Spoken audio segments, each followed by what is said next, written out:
김하사, 김하사! 철퍼덕? 응급실, 빨리 응급실로 옮겨. 이 정도 가지고 실신한다고? 요즘 애들은 유난이야. 대위님, 그래도 열사병 전조 증세 같습니다. 열사병? 웃기지 마. 나 땐 에어컨이 뭔지도 몰랐어. 그래도 다들 잘만 버텼어. 허약한 거지. 뭐? 의무병. 기록은? 열사병 전조 증세로 입력하겠습니다. 미쳤어? 그냥 수면 부족으로 처리해. 열사병이라고 올리면 부대 전체가 뒤집힌다고. 세라가 쓰러진 지 불과 몇 시간 후 강원도 상공에 군용 헬기 한 대가 뜨게 될 줄은 누구도 몰랐습니다. 그날은 단지 한 하사의 실신으로 시작됐지만 곧 군인 집안 3대가 착륙하며 전체 부대가 뒤집히는 운명의 날이 됩니다. 구독과 좋아요 눌러주시면 끝까지 놓칠 수 없는 그 충격적인 이야기 시작하겠습니다. 김하사, 정말 괜찮습니까? 강원도 최전방 부대여군 숙소에서 박미영 중사가 걱정스러운 목소리로 물었습니다. 7월의 폭염이 절정에 달한 이날, 숙소 안 온도는 섭씨 38도를 넘나들고 있었습니다. 김세라 하사는 땀으로 흠뻑 젖은 전투복을 입고 침대에 앉아 있었습니다. 얼굴은 창백했고 입술은 바짝 말라 있었죠. 네, 중사님. 괜찮습니다. 하지만 전혀 괜찮지 않았습니다. 이곳 여군 숙소는 말 그대로 지옥이었거든요. 에어컨은 작년부터 고장난 채 방치되어 있었고 환기도 제대로 안 되는 좁은 공간에 여군 6명이 빽빽하게 생활하고 있었습니다. 세라는 24살 이곳에서 행정병으로 복무한 지 1년이 넘었습니다. 다른 하사들이 불평불만을 쏟아낼 때도 세라만큼은 묵묵히 참았죠.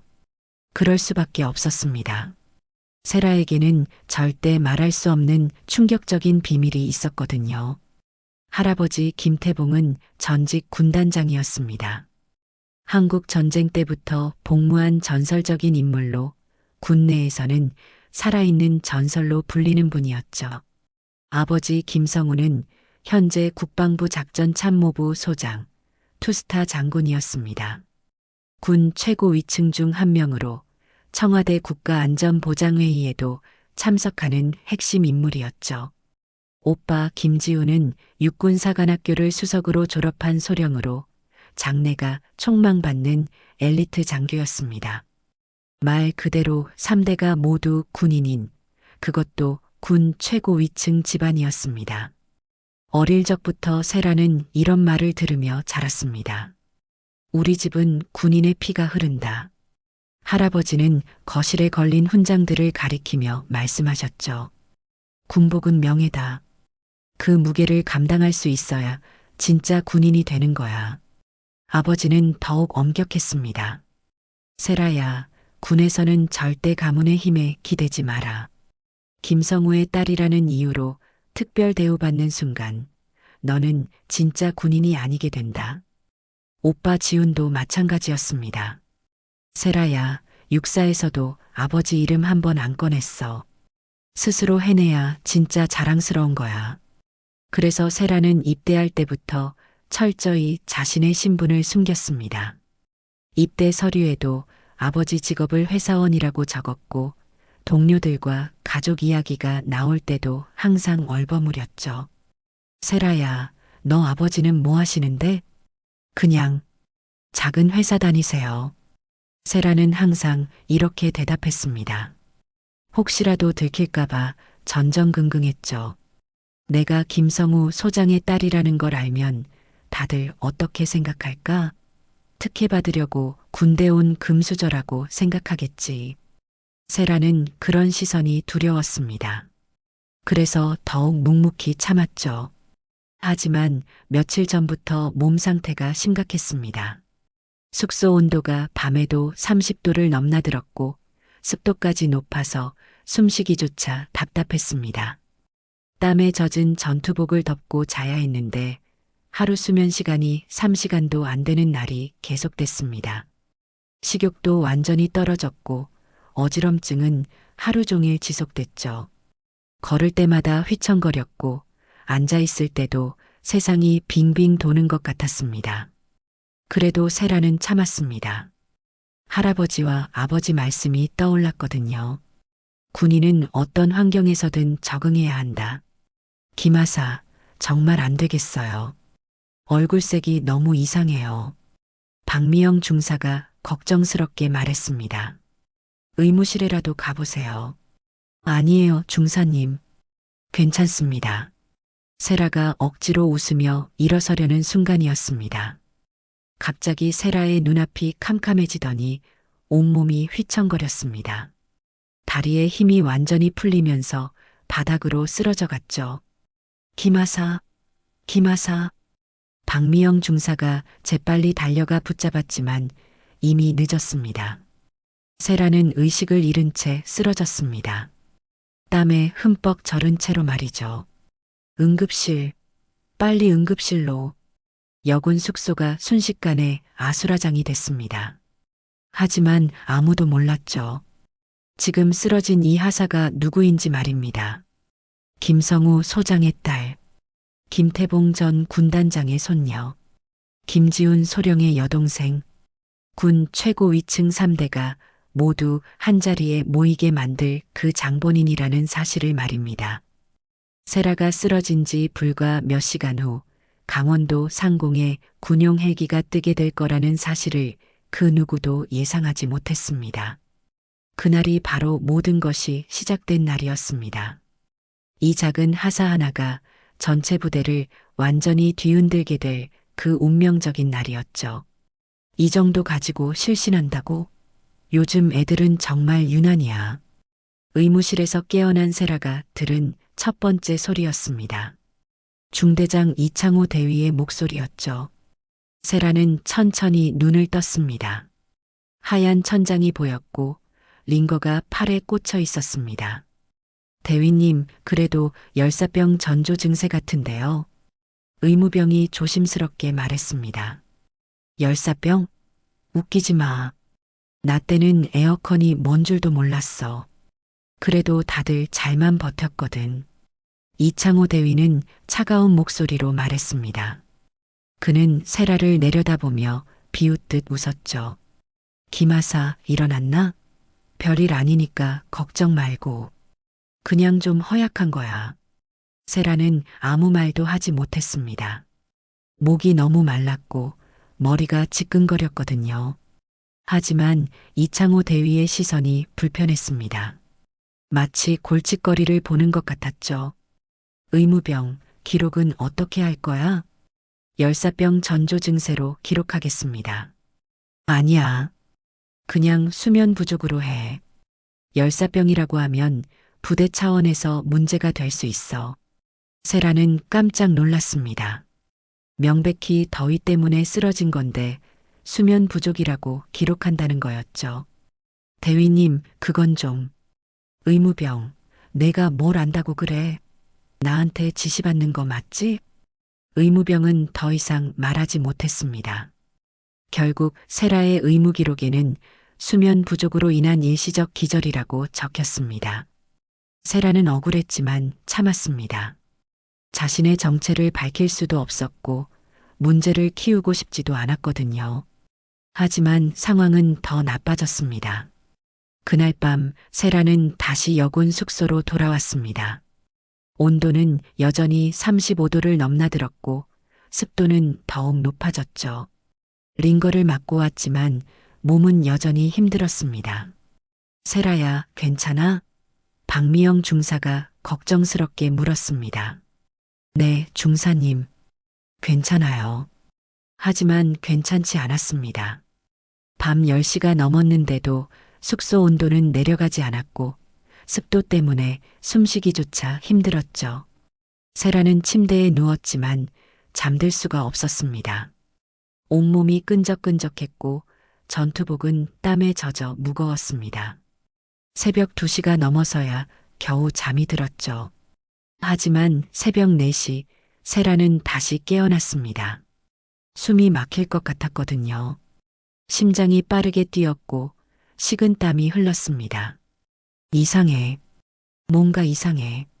세라는 일어나려고 했지만 몸에 힘이 들어가지 않았습니다.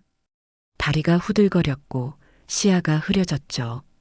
중사님, 중사님. 세라가 희미한 목소리로 불렀지만 박미영 중사는 깊게 잠들어 있었습니다. 다른 하사들도 마찬가지였죠. 그때였습니다. 세라의 몸이 갑자기 경직되더니 의식을 잃었습니다. 이번에는 더 심각했죠. 체온이 급격히 올라갔고 호흡이 거칠어졌습니다. 새벽 5시 기상 나팔이 울렸을 때 박미영 중사가 세라를 발견했습니다. 김하사, 김하사. 세라는 완전히 의식을 잃은 채 경련을 일으키고 있었습니다.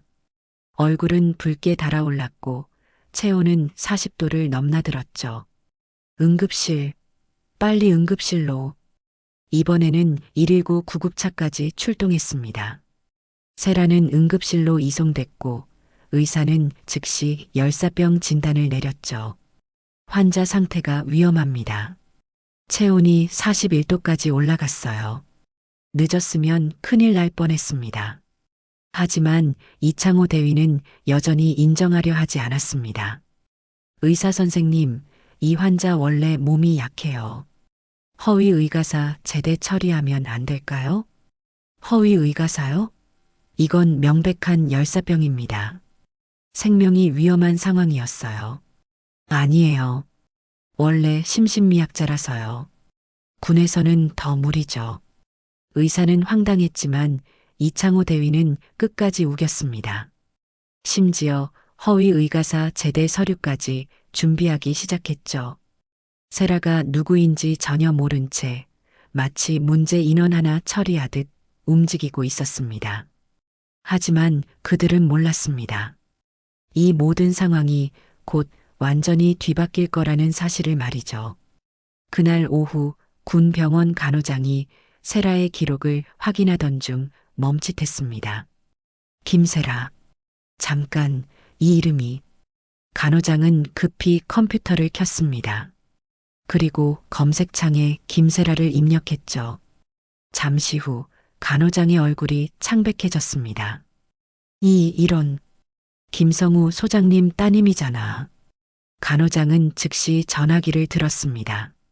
떨리는 손으로 국방부 번호를 눌렀죠. 여보세요? 국방부 작전참모부입니까? 긴급 상황입니다. 김성우 소장님 따님이. 전화를 받은 것은 김성우 소장의 부관이었습니다. 부관은 즉시 소장실로 뛰어갔죠. 소장님, 큰일 났습니다.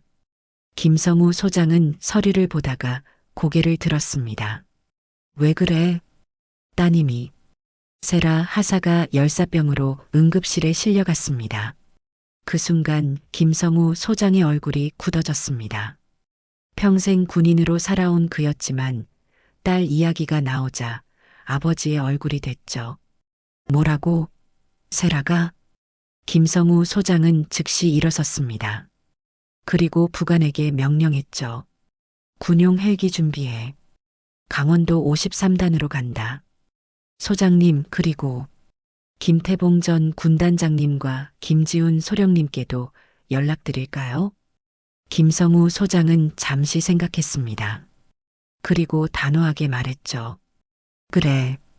우리 가족이 모두 가야겠다. 이건 단순한 사고가 아니야. 그날 오후 3시 국방부에서는 비상수송 라인이 호출됐습니다. 과거 작전용으로 사용됐던 군용 헬기가 준비됐죠. 탑승자 명단에는 3개의 이름이 적혔습니다. 김태봉 전 군단장, 김성우 소장, 김지훈 소령, 3사람 모두 같은 목적지로 향했습니다. 강원도 53단. 세라가 쓰러진 바로 그 부대였죠. 그들은 아직 몰랐습니다. 이 부대가 과거 김태봉 군단장과 깊은 인연이 있다는 사실을 말이죠. 오후 5시 43분. 강원도 53단 훈련장 상공에 검은 군용 헬기 한 대가 나타났습니다. 헬기의 프로펠러 소리가 부대 전체를 뒤덮었죠. 저게 뭐지? 훈련 중이던 병사들이 하늘을 올려다봤습니다. 예고 없는 헬기 출현에 모두들 당황했죠. 헬기는 천천히 훈련장 한복판에 착륙했습니다. 강력한 바람이 일어나면서 주변 모래와 먼지가 날렸죠. 이창호 대위는 급히 뛰어왔습니다. 얼굴이 창백했죠. 이게 뭔 상황이야? 헬기 엔진이 멈추고 문이 열렸습니다. 첫 번째로 내린 사람은 김태봉 전 군단장이었습니다. 80살의 나이에도 불구하고 당당한 걸음걸이였죠. 두 번째로 내린 사람은 김성우 소장이었습니다. 투스타 계급장이 햇빛에 반짝였고 그의 얼굴은 차갑게 굳어 있었죠. 세 번째는 김지훈 소령이었습니다. 육사 출신답게 완벽한 자세로 헬기에서 내렸죠. 훈련장이 순식간에 조용해졌습니다. 병사들도 장교들도 모두 입을 다물었죠. 이창호 대위는 다리가 후들거렸습니다. 투스타 장군이 갑자기 나타났으니까요. 소장님, 어떻게 오셨습니까? 김성우 소장은 이창호 대위를 차갑게 내려다봤습니다. 내 딸이 이 부대에서 열사병으로 쓰러졌다고 들었는데. 딸이요? 김세라 하사 말이야. 그 순간 이창호 대위의 얼굴이 하얗게 변했습니다. 자신이 허약하다, 심신미약자다라고 했던 그 하사가 김성우 소장의 딸이었던 거죠. 김세라 하사가 소장님의 그래, 내 딸이야. 김태봉 전 군단장이 한 걸음 앞으로 나왔습니다. 그리고 내 손녀이기도 하지. 이창호 대위는 머리가 하얘졌습니다. 허위 의가사 제대까지 추진하려고 했던 그 하사가 군 최고 위층의 딸이었던 거죠. 김지훈 소령이 차갑게 말했습니다. 여군 숙소부터 확인하겠습니다. 네, 안내해드리겠습니다. 이창호 대위는 떨리는 다리로 앞장섰습니다. 여군 숙소에 도착한 세 사람은 모두 경악했습니다. 온도계는 37도를 가리키고 있었고 습도는 80%를 넘나들었습니다. 에어컨은 완전히 고장 나 있었고 선풍기 2대만 돌아가고 있었죠. 이게 사람이 살 곳이야? 김태봉 전 군단장의 목소리에 분노가 섞였습니다. 에어컨은 언제부터 고장 났나? 그게 작년부터 1년 넘게 이 상태로 방치했다는 거야? 김성우 소장의 목소리가 얼음장처럼 차가워졌습니다. 예산이 부족해서. 예산? 여군들 생명이 예산보다 중요하지 않다는 거야? 그때 박미영 중사가 나타났습니다. 용기를 내어 말했죠. 저희가 여러 번 건의했습니다. 하지만 계속 예산 핑계만. 김태봉 전 군단장이 박미영 중사를 바라봤습니다. 세라가 쓰러지기 전에도 증상이 있었나? 네, 며칠 전부터 얼굴이 창백했고 식욕도 없어 보였습니다. 하지만 김하사는 힘든 내색을 안 했어요. 김성우 소장의 주먹이 꽉 쥐어졌습니다. 그때 부대장이 뛰어왔습니다. 얼굴이 창백했고 식은 땀을 흘리고 있었죠. 소장님, 늦어서 죄송합니다. 부대장은 격려했지만 김성우 소장은 받지 않았습니다. 부대장, 설명이 필요할 것 같은데. 죄송합니다. 전혀 몰랐습니다. 김하사가 소장님 따님인 줄. 그게 문제가 아니야. 소장 딸이어서 문제가 아니라 여군들이 이런 환경에서 생활한다는 게 문제야. 김태봉 전 군단장이 한 걸음 앞으로 나왔습니다. 그의 눈빛이 날카로워졌죠. 부대장, 이 부대 혹시 기억하나? 부대장은 갑자기 떨기 시작했습니다. 김태봉 전 군단장의 말에 숨겨진 의미를 알아챘거든요. 전 군단장님. 맞아. 내가 직접 창설에 관여한 부대야. 순간 부대장의 얼굴이 더욱 창백해졌습니다. 김태봉 전 군단장은 계속 말했습니다.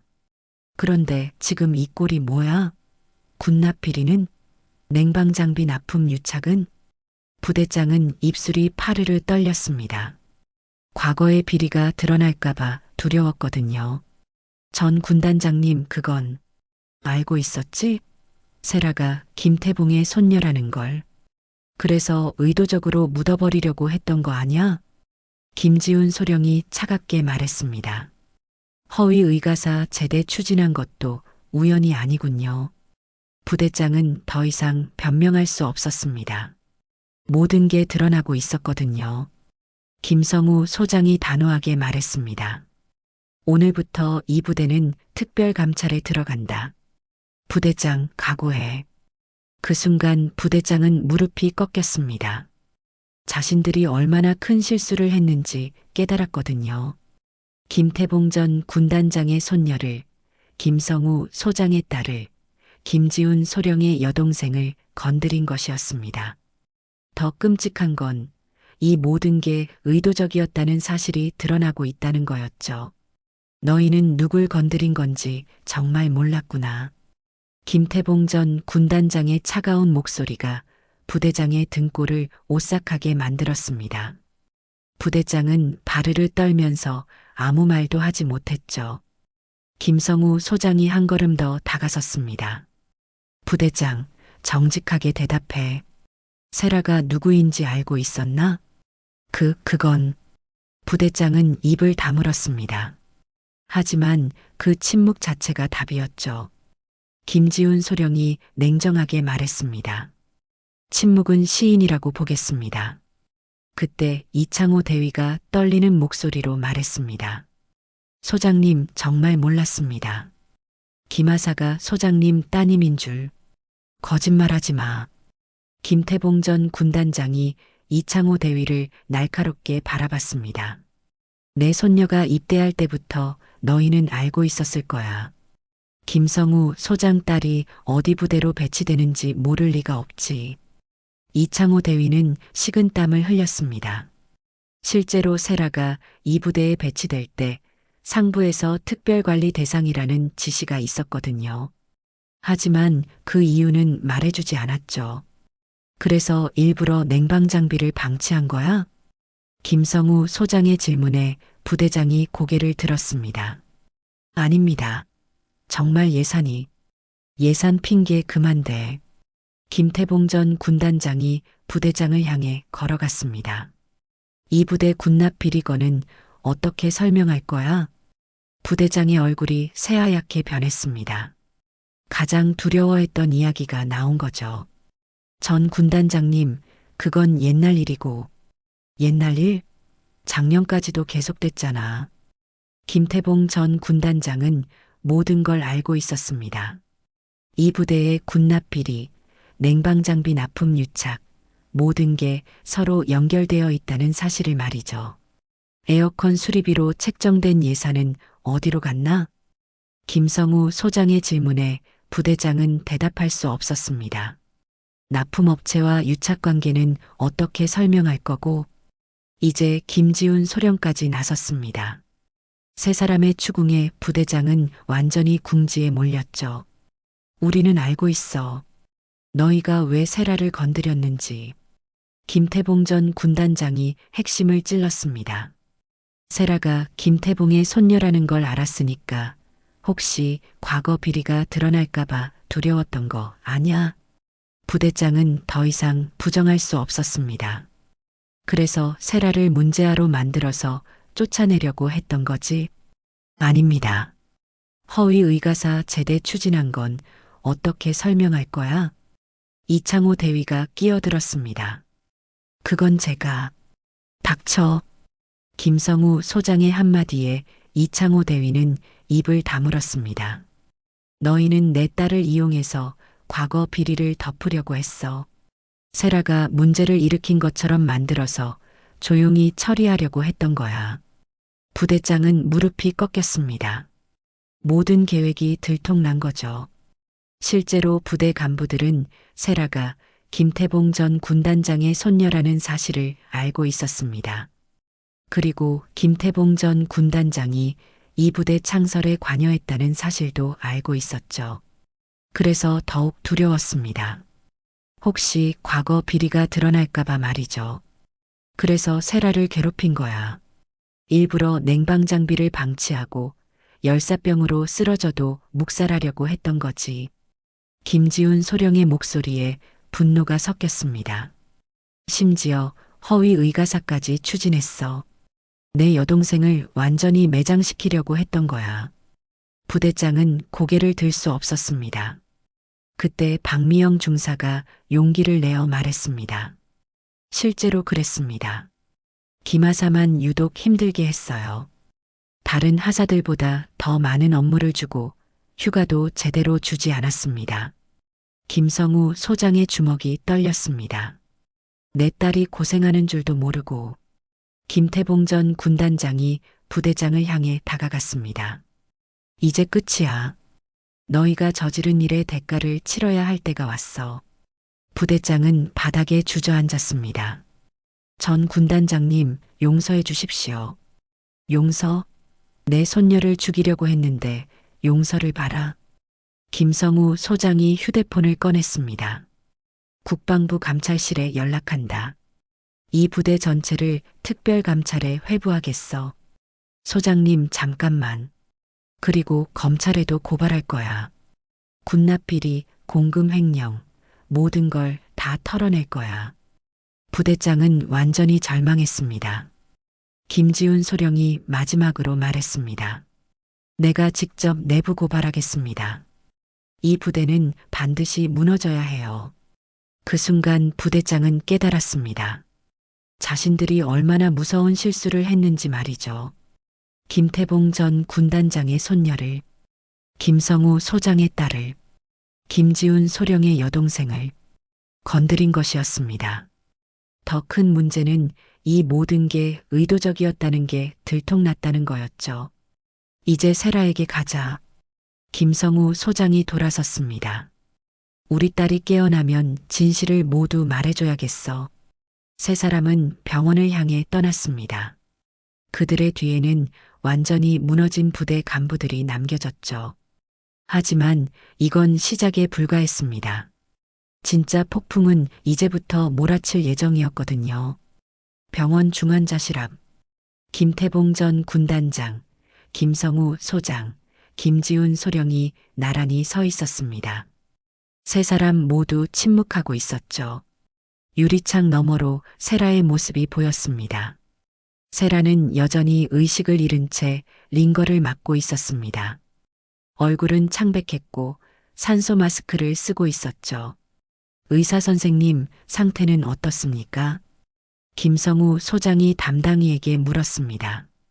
체온이 정상으로 돌아왔지만 아직 의식을 회복하지 못했습니다. 탈수 증세가 심각했어요. 담당인은 차트를 보며 설명했습니다. 솔직히 말씀드리면 조금만 늦었어도 생명이 위험했을 겁니다. 열사병 4단계까지 진행된 상태였거든요. 김태봉 전 군단장의 주먹이 떨렸습니다. 그런데도 부대에서는 허위 의가사 제대를 추진했다고요? 네, 믿기 어렵지만 그렇습니다. 생명이 위험한 환자를 심신미약자라고 했어요. 김지훈 소령이 분노했습니다. 정말 용서할 수 없어요. 그때 세라가 천천히 눈을 떴습니다. 희미하게 주변을 둘러보더니 놀란 표정을 지었죠. 할아버지, 아빠, 오빠. 세라는 자신의 눈을 의심했습니다. 가족들이 모두 여기 있다는 게 믿어지지 않았거든요. 김성우 소장이 급히 세라에게 다가갔습니다. 세라야, 괜찮아? 아빠, 왜 여기에? 세라는 당황했습니다. 자신의 정체가 들킬까봐 두려웠거든요. 세라야, 이제 됐어. 더 이상 숨기지 마. 김태봉 전 군단장이 세라의 손을 잡았습니다. 할아버지, 세라의 눈에 눈물이 고였습니다. 미안해, 세라야. 우리가 너를 제대로 지켜주지 못했어. 김지훈 소령도 세라 곁으로 왔습니다. 세라야, 왜 말하지 않았어? 그렇게 힘들었으면서. 세라는 울먹이며 말했습니다. 티내기 싫었어요. 우리 집이 군인이란 이유로 다들 날 이상하게 볼까봐. 김성우 소장이 세라의 머리를 쓰다듬었습니다. 그래도 죽을 만큼 참을 일은 아니었잖아. 하지만 할아버지께서 항상 말씀하셨잖아요. 군인은 어떤 환경에서든 적응해야 한다고. 김태봉 전 군단장이 고개를 저었습니다. 세라야, 내가 잘못 가르쳤나 보구나. 세라는 깜짝 놀랐습니다. 적응하라는 건 불의에 굴복하라는 뜻이 아니었어. 잘못된 것을 참으라는 뜻도 아니고. 김태봉 전 군단장의 목소리에 깊은 후회가 섞였습니다. 우리 집은 군복을 물려받았지만 절대 침묵은 물려주지 않았다. 세라는 할아버지를 바라봤습니다. 말해야 한다. 잘못된 건 잘못됐다고 말해야 해. 그게 진짜 군인의 자격이야. 김성우 소장이 이어서 말했습니다. 세라야, 우리가 권력을 가진 건 특혜를 누리기 위해서가 아니야. 옳은 일을 하기 위해서야. 세라는 처음으로 깨달았습니다. 자신이 그동안 잘못 생각하고 있었다는 걸 말이죠. 그런데 부대 사람들이 알게 되면 이미 다 알게 됐어. 김지훈 소령이 말했습니다. 그리고 우리가 확인해 보니 부대에서는 너를 의도적으로 괴롭혔어. 내가 누구인지 알면서도 말이야. 세라는 충격을 받았습니다. 의도적으로요? 그래. 과거 비리를 덮기 위해서 너를 희생양으로 만들려고 했던 거야. 김성우 소장이 분노에 찬 목소리로 설명했습니다. 내가 문제를 일으킨 것처럼 만들어서 조용히 처리하려고 했어. 심지어 허위 의가사 제대까지 추진했고. 세라는 믿을 수 없었습니다. 그럼 제가 힘들었던 건 내 잘못이 아니야. 절대로. 김태봉 전 군단장이 단호하게 말했습니다. 이제 우리가 나설 차례야. 그때 김성우 소장의 휴대폰이 울렸습니다. 국방부에서 온 전화였죠. 네, 김성우입니다. 전화 너머에서 급한 목소리가 들렸습니다. 소장님, 53단 특별감찰 지시가 내려갔습니다. 그리고 언론에서 연락이 오고 있어요. 김성우 소장의 표정이 굳어졌습니다. 언론에서요? 네, 어떻게 알았는지 장성 딸 열사병 사건이라고 보도 준비를 하고 있습니다. 김지훈 소령이 걱정스럽게 말했습니다. 아빠, 언론에 노출되면 세라가 더 힘들어질 텐데. 하지만 김태봉 전 군단장은 다르게 생각했습니다. 아니야. 이번엔 숨기면 안 돼. 세라는 할아버지를 바라봤습니다. 할아버지, 세라야, 내가 당한 일은 너만의 문제가 아니야. 정군의 문제고 이 나라의 문제야. 김태봉 전 군단장이 세라의 손을 꽉 잡았습니다. 이제는 말해야 해. 진실을 세상에 알려야 해. 김성우 소장도 고개를 끄덕였습니다. 그래. 우리가 가진 힘을 제대로 써야 할 때야. 세라는 처음으로 결심했습니다. 더 이상 숨지 않기로 말이죠. 그럼 정말 괜찮을까요? 괜찮아. 우리가 있잖아. 김지훈 소령이 세라의 어깨를 다독였습니다. 그 순간 세라는 깨달았습니다. 자신이 그동안 혼자라고 생각했지만 사실은 가장 강력한 후원자들이 있었다는 걸 말이죠. 밖에서는 이미 기자들이 몰려들기 시작했습니다. 53단에서 벌어진 일이 곧 전국적인 이슈가 될 예정이었죠. 하지만 이번에는 달랐습니다. 세라는 더 이상 혼자가 아니었거든요. 이틀 후 대한민국이 뒤집혔습니다.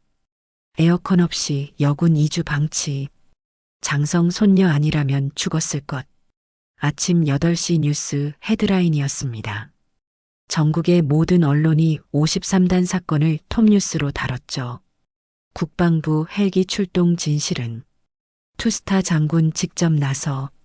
김지훈 소령은 국방부 윤리센터 앞에 서 있었습니다.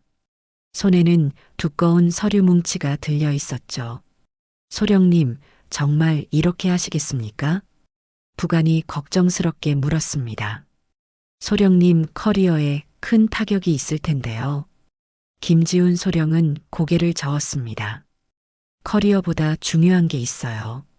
그는 윤리센터 문을 열고 들어갔습니다. 실명 제보하러 왔습니다.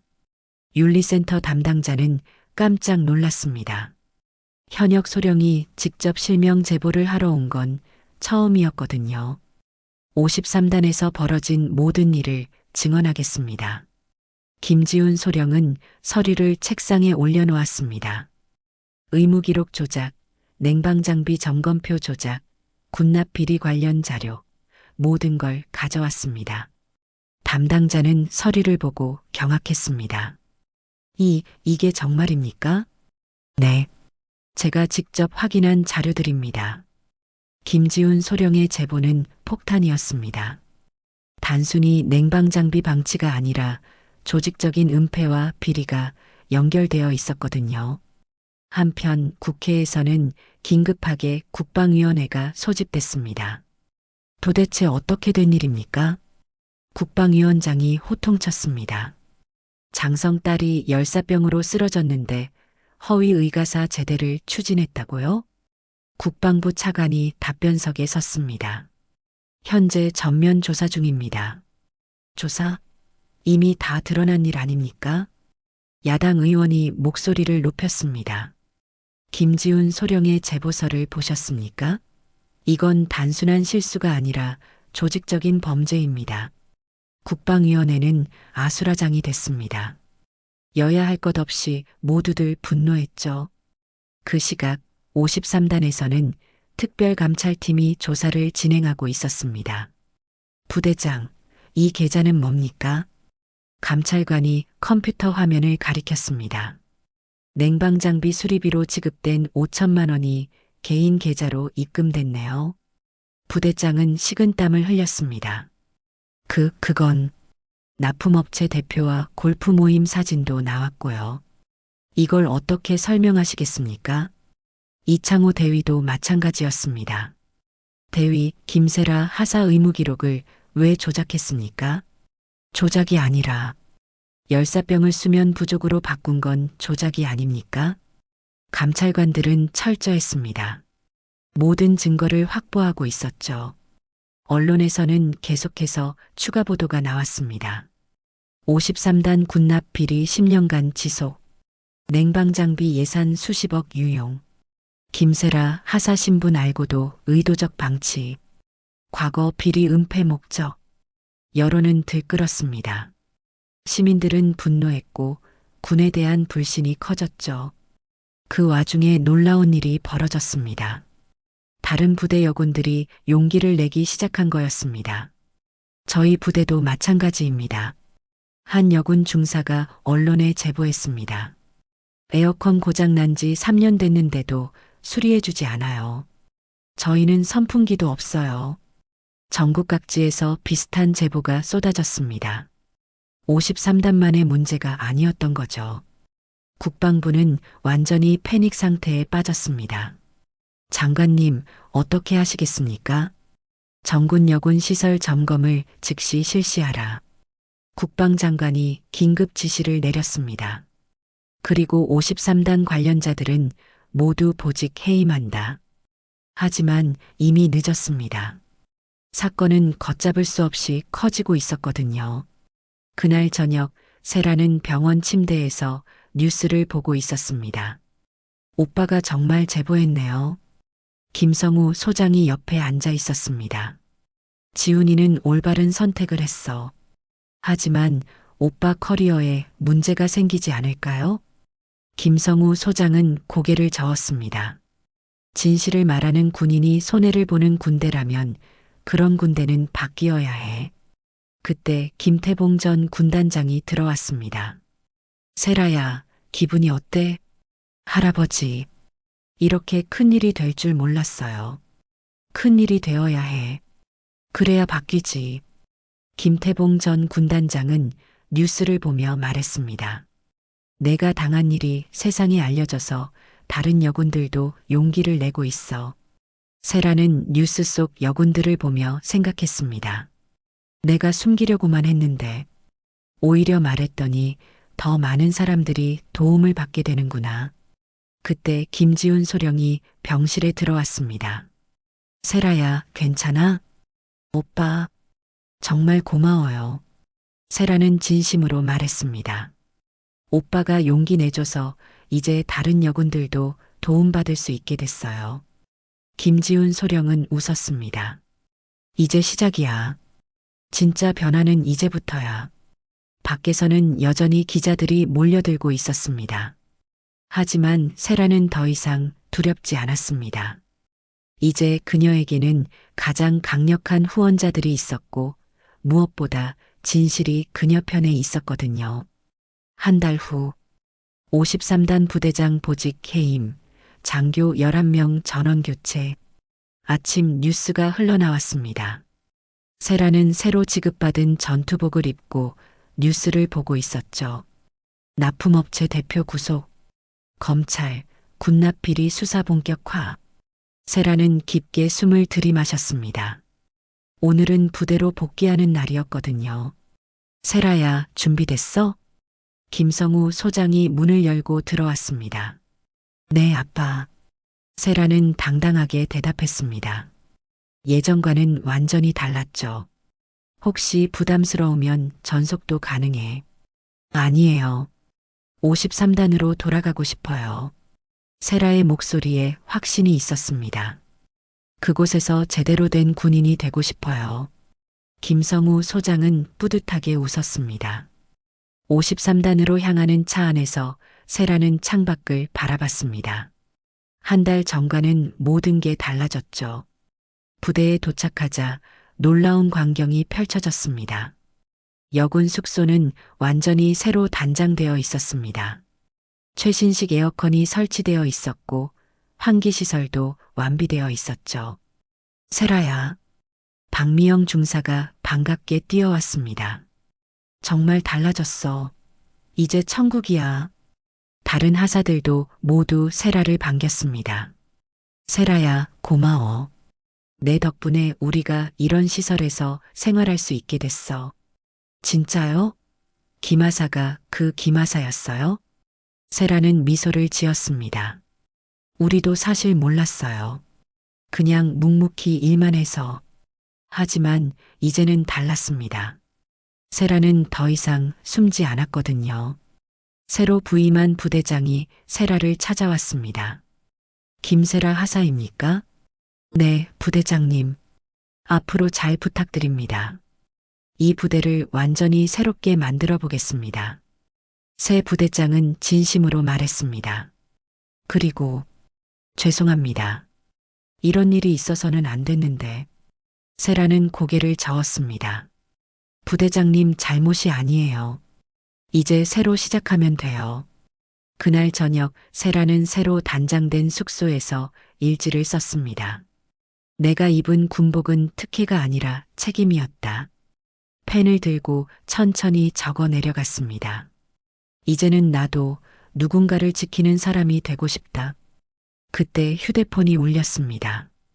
김지훈 오빠에게서 온 문자였죠. 세라야, 오늘 뉴스 봤어? 전국 21개 부대에서 여군 시설 개선 완료했대. 내가 시작한 변화야. 세라는 가슴이 뭉클했습니다. 정말로 변화가 일어나고 있었거든요. 자신이 당한 일이 전국의 여군들에게 도움이 되고 있었죠. 다음 날 세라는 행정실에서 근무하고 있었습니다. 그때 한 일병이 찾아왔죠. 하사님, 상담 좀 해주세요. 무슨 일이야? 저 힘든 일이 있는데 누구한테 말해야 할지 모르겠어요. 세라는 일병을 자세히 바라봤습니다. 예전의 자신과 똑같은 모습이었죠. 괜찮아. 말해봐. 일병은 조심스럽게 자신의 고민을 털어놓았습니다. 부당한 일을 당했지만 어디에 말해야 할지 모르겠다는 거였죠. 일병, 잘못된 건 잘못됐다고 말해야 해. 세라는 예전에 할아버지가 해주셨던 말을 그대로 전해줬습니다. 참는 게 능사가 아니야. 말해야 바뀌어. 일병은 세라의 말에 용기를 얻었습니다. 하사님처럼 저도 용기 낼게요. 세라는 뿌듯했습니다. 자신의 경험이 다른 사람에게 도움이 되고 있었거든요. 그날 오후 국방부에서 특별한 소식이 전해졌습니다. 정군여군 인권보호 시스템 구축 완료. 김성우 소장이 직접 발표했습니다. 앞으로는 이런 일이 절대 일어나지 않도록 하겠습니다. 기자들이 질문했습니다. 소장님, 따님 사건이 계기가 됐나요? 김성우 소장은 당당하게 대답했습니다. 네, 제 딸이 겪은 일을 통해 우리 군이 얼마나 부족했는지 깨달았습니다. 앞으로도 이런 개선이 지속될까요? 물론입니다. 이건 시작일 뿐이에요. 그 시각, 세라는 여군 휴게실에서 동료들과 대화를 나누고 있었습니다. 세라야, 정말 대단해. 내가 없었으면 우리 지금도 그 지옥에서 살고 있었을 거야. 아니에요. 우리 모두가 함께 만든 변화예요. 세라는 진심으로 말했습니다. 그리고 이제 시작이에요. 더 많은 걸 바꿔야 해요. 동료들은 세라의 말에 고개를 끄덕였습니다. 그날 밤 세라는 가족들과 화상 통화를 했습니다. 세라야, 요즘 어때? 김태봉 할아버지가 물어보셨습니다. 정말 좋아요, 할아버지. 이제 제가 누군지 숨기지 않아도 돼요. 그래, 그게 맞아. 김지훈 오빠도 화면에 나타났습니다. 세라야, 오늘 또 다른 부대에서 제보가 들어왔어. 내 영향력이 정말 크구나. 세라는 뿌듯했습니다. 오빠도 고생 많았어요. 커리어에 문제는 없어? 오히려 좋아졌어. 진실을 말하는 군인이 인정받는 분위기로 바뀌고 있어. 김성우 아빠가 마지막으로 말씀하셨습니다. 세라야, 자랑스럽다. 내가 진짜 군인이 됐구나. 세라는 가슴이 벅찼습니다. 이제 그녀는 더 이상 숨어있는 김성우 소장의 딸이 아니었습니다. 당당한 김세라 하사였죠. 그리고 무엇보다 다른 사람들을 지킬 수 있는 진짜 군인이 되어가고 있었습니다. 밖에서는 여전히 변화의 바람이 불고 있었습니다. 하지만 이제 세라는 두렵지 않았어요. 변화의 중심에 자신이 있다는 걸 알고 있었거든요. 6개월 후 김세라 하사 정군 모범 부사관상 수상 국방부 대강당에서 시상식이 열렸습니다. 세라는 깔끔하게 다려진 정복을 입고 단상에 서 있었죠. 김세라 하사는 군 인권 개선에 크게 기여한 공로를 인정받아 이번 상을 받게 됐습니다. 국방장관이 직접 상장을 전달했습니다. 객석에는 김태봉 전 군단장, 김성우 소장, 김지훈 소령이 앉아 있었습니다. 세 사람 모두 뿌듯한 표정이었죠. 수상 소감 한 말씀 부탁드립니다. 세라는 마이크 앞에 섰습니다. 예전처럼 떨리지 않았어요. 6개월 전까지만 해도 저는 제 목소리를 내는 것이 두려웠습니다. 세라의 목소리가 대강당에 울려 퍼졌습니다. 하지만 이제 알았어요. 침묵이 미덕이 아니라는 걸 말이죠. 박수가 터져 나왔습니다. 잘못된 건 잘못됐다고 말해야 합니다. 그래야 바뀌어요. 객석에서 김태봉 전 군단장이 고개를 끄덕였습니다. 시상식이 끝나고 가족들이 세라에게 다가왔습니다. 세라야, 정말 자랑스럽다. 김성우 소장이 세라를 안아줬습니다. 김태봉 전 군단장이 세라의 어깨에 손을 올렸습니다. 세라야, 할아버지가 틀렸었어. 할아버지? 군인은 어떤 환경에서든 적응해야 한다고 했는데 그게 아니었구나. 할아버지의 목소리에 깊은 깨달음이 있었습니다. 군인은 잘못된 환경을 바꿔야 하는 거였어. 그게 진짜 군인의 임무야. 그날 저녁 53단 여군 숙소에서는 작은 파티가 열렸습니다. 세라야, 축하해. 박미영 중사와 동료들이 케이크를 준비해 왔습니다. 새로 부임한 후임들이 세라에게 다가왔습니다. 하사님, 저희도 하사님처럼 용기 있는 군인이 되고 싶어요. 그래, 잘못된 건 참지 말고 말해. 그게 진짜 용기야. 며칠 후 특별한 방문자가 있었습니다. 김세라 하사님 계신가요? 국방부 인권정책과 대위가 찾아왔습니다. 정군여군 인권교육 프로그램 강사로 참여해 주시면 어떨까요? 세라는 깜짝 놀랐습니다. 예전 같았으면 부담스러워 했을 거예요. 하지만 이제는 달랐죠. 좋습니다. 참여하겠습니다. 몇 주 후 세라는 첫 번째 강의를 했습니다. 안녕하세요. 김세라 하사입니다. 강의실에는 전국에서 온 여군들이 앉아 있었습니다. 6개월 전까지만 해도 저는 목소리 내는 것이 두려웠습니다. 하지만 침묵은 미덕이 아니었어요. 말해야 바뀝니다. 강의가 끝나고 한 여군이 다가왔습니다. 하사님, 저도 비슷한 일을 겪고 있어요. 어떻게 해야 할까요? 말해요. 혼자 참지 말고 말하세요. 그게 진짜 용기예요. 그날 밤 세라는 휴대폰으로 뉴스를 확인했습니다. 정군여군 시설 개선 완료. 인권보호 시스템 정착. 군내 제보 문화 확산. 김세라 효과 지속. 세라는 뿌듯했습니다. 자신이 시작한 작은 변화가 이렇게 큰 물결이 되었다는 게 신기했어요. 카카오톡 메시지들이 쏟아졌습니다. 언니 덕분에 우리 부대도 바뀌었어요. 감사해요. 다른 부대 여군 후배. 세라야, 정말 멋있더라. 자신감 넘치던데? 고등학교 친구. 세라는 메시지들을 보며 웃었습니다. 그날 밤 세라는 일기를 썼습니다. 내가 입은 군복은 특혜가 아니라 책임이었다. 펜을 들고 천천히 적어 내려갔습니다. 이제는 나도 누군가를 지키는 사람이 되었다. 창밖을 바라보니 별이 반짝이고 있었습니다. 세라는 이제 확신했습니다. 자신이 걸어온 길이 옳았다는 걸 말이죠. 김성우 소장의 딸로 숨어있던 세라는 이제 없었습니다. 당당한 김세라 하사가 있을 뿐이었죠. 그리고 무엇보다 진실을 말하는 용기 있는 군인이 되어 있었습니다. 다음 날 아침 새로운 후임이 찾아왔습니다. 하사님, 상담 좀 해주세요. 무슨 일이야? 저 힘든 일이 있는데 어떻게 해야 할지 모르겠어요. 세라는 후임을 따뜻하게 바라봤습니다. 예전의 자신과 똑같은 모습이었죠. 괜찮아. 말해봐. 잘못된 건 잘못됐다고 말해야 해. 세라는 자신이 할아버지에게 들었던 그 말을 그대로 전해줬습니다.